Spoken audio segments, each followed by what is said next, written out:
Welcome to Movies with Martha. My name is Martha, and today I'm reviewing Finding Dory. Movie shark, do do do do. Movie shark, do do do do. Movie shark. Before I saw Finding Dory, a friend of mine, actually I think a couple friends, told me that they thought it was even better than Finding Nemo. And I was surprised and thought that was a little hard to believe because Finding Nemo was such a good movie. In fact,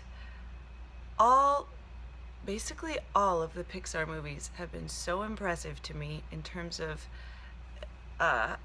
just the quality level has been high every single time. They're amazing storytellers, and their stories are so original.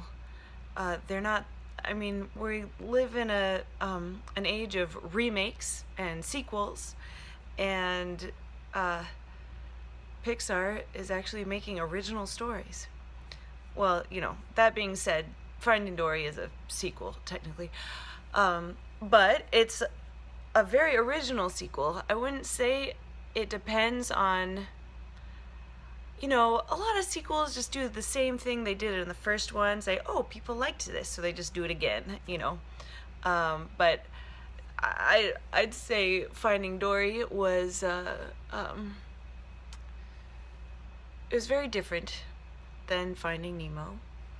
For example, they kind of set it up like they were going to go on a big journey across the ocean again, but then they just hitched a ride instead. So I thought, oh, well, what's the actual journey going to be then? And I would say the actual journey was a journey through Dory's memories because, you know, she has the short-term memory loss thing. So basically it's like a scavenger hunt. It's like a big scavenger hunt, kind of following the clues based on the memories that just pop back into her head at any given moment.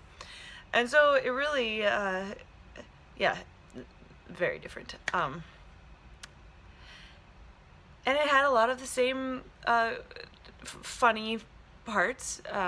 You know, if you enjoyed Finding Nemo and the funny things that happen and the characters who are entertaining, Finding Dory has a lot of the same things, especially Dory, of course, which was kind of a favorite character in Finding Nemo. However, objectively, if you can be objective in these sorts of things, I would say Finding Dory wasn't better than Finding Nemo. However, I can see how people might like it better, especially if they identify more with Dory and her story than with either Nemo or Marlin or whoever you need to identify with in Finding Nemo. And I say the thing you might have to identify with to like it a lot is, well, you know, Dory has a sense of she's not capable of accomplishing very much because of her disability, if you want to call it that. And she usually just messes things up or gets in the way and kind of ruins people's lives. Is kind of the vision she has of herself because of her disability. And actually, you know, there's quite a few fish with disabilities in this movie, which is very funny. I thought it's basically like a disabled fishes unite and are awesome kind of movie. Anyway, like a nearsighted whale shark and different things. One character that was very interesting in this movie was the octopus. What's his name? Hank.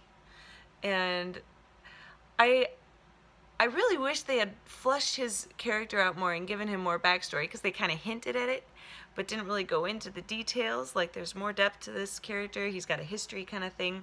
So it makes me suspicious whether they're setting it up for another sequel kind of thing. Which, you know, I'm not sure if you really end up caring as much about Hank as you did care about Dory and Finding Nemo, so I'm not sure if they are setting it up for another one, if that really worked, you know. Anyway, but Yeah, there's a few very hilarious things in this movie. Ah, one reason I would say it's not as good objectively as Finding Nemo is just the depth of conflict, I suppose. Um, well, most of the conflict takes place just in Dory's memory, I suppose. Yeah, I'd say there's not as deep conflict. Not between characters, not with the forces of nature. Like, there's not as many scary fish out to eat them kind of thing as in Finding Nemo. Not, I think there was only one time that they were in any real mortal peril. And there wasn't. Anyway, it was a very entertaining movie, and I did almost cry at a part, and I did laugh out loud a few times, and all of those things, and very memorable characters and situations, and all those things just add up to a very good, enjoyable movie that I would watch again and probably will. So I recommend it to you, and enjoy.